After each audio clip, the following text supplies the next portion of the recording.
Bien, alors avant de commencer les exercices, une petite explication sur les aires et les intégrales, un petit rappel plutôt. Alors, ce qu'on a vu dans le cours, c'est que si on avait une fonction qui était continue positive, eh bien l'intégrale pouvait s'interpréter comme une aire.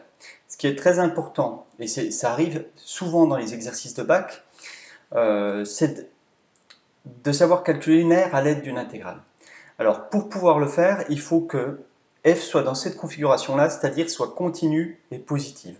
Et quand on vous demande de calculer une aire, il faut vérifier ça, c'est-à-dire qu'il faut que dans votre rédaction ça apparaisse. Il faut que vous mettiez, je sais que f est continue et positive, donc je peux dire que l'aire qu'on me demande de calculer, eh c'est l'intégrale de a à b de telle fonction. Donc ici, on a l'intégrale de a à b de f de x dx, qui est l'aire du domaine assuré. Je rappelle que l'aire du domaine assuré, si vous devez le décrire, et notamment quand on vous demande de donner une interprétation d'une intégrale, c'est en général c'est ça, c'est-à-dire que c'est l'aire d'un certain domaine. Il faut dire c'est l'aire du domaine compris entre la courbe de f, l'axe des abscisses, les droites d'équation x égale a et x égale b. Ça, c'est l'interprétation graphique. Et il ne faut pas oublier que le résultat que vous obtenez, il est en unité d'air. L'unité d'air, ce n'est pas forcément 1 mètre carré ou 1 cm carré. Ça dépend des unités ici. Donc ici, c'est ça, une unité d'air. Ensuite, maintenant, autre chose qui n'apparaissait pas dans le cours, mais qu'il faut savoir faire quand même. C'est-à-dire qu'on peut très bien vous demander de trouver l'aire qui est comprise entre deux courbes. C'est-à-dire qu'ici, ça serait toute la partie qui est là.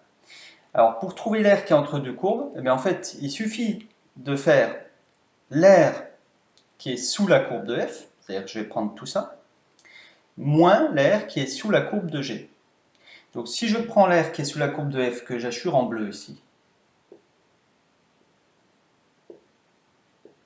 et que je retire l'aire qui est sous la courbe de g, que j'assure en rouge, qu'est-ce qui me reste? Il me reste bien l'aire compris entre les deux courbes.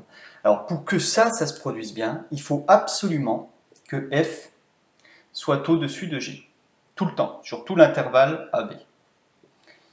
Donc quand on est dans cette configuration-là, ce qu'on peut écrire, c'est que si on vous demande l'aire du domaine qui est là, c'est f est supérieur ou égal à g sur l'intervalle AB. Donc l'aire demandée, ça va être l'intégrale de f de x dx entre a et b, moins l'intégrale de g de x dx. Voilà. Ça, c'est pour calculer l'aire d'un domaine qui est compris entre deux courbes. On peut retenir que, alors vous voyez les deux courbes là je les ai mises positives, mais en fait trouver l'aire d'un domaine entre deux courbes ça marchera, il suffit que la courbe de f soit au-dessus de la courbe de g, c'est-à-dire qu'il suffit que la différence f moins g soit positive et on réussira toujours à calculer l'aire entre les deux courbes en calculant l'intégrale. On peut aussi l'écrire comme ça, l'intégrale de f de x moins g de x dx, c'est-à-dire tout regrouper sous une seule intégrale. De toute façon, ici, c'est avec la linéarité de l'intégrale, ça et ça, c'est pareil. Donc vous pouvez retenir ces deux choses-là pour calculer l'aire d'un domaine compris entre deux courbes.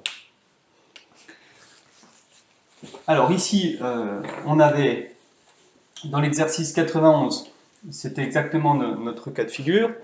Donc si j'ai la courbe de G qui est tout le temps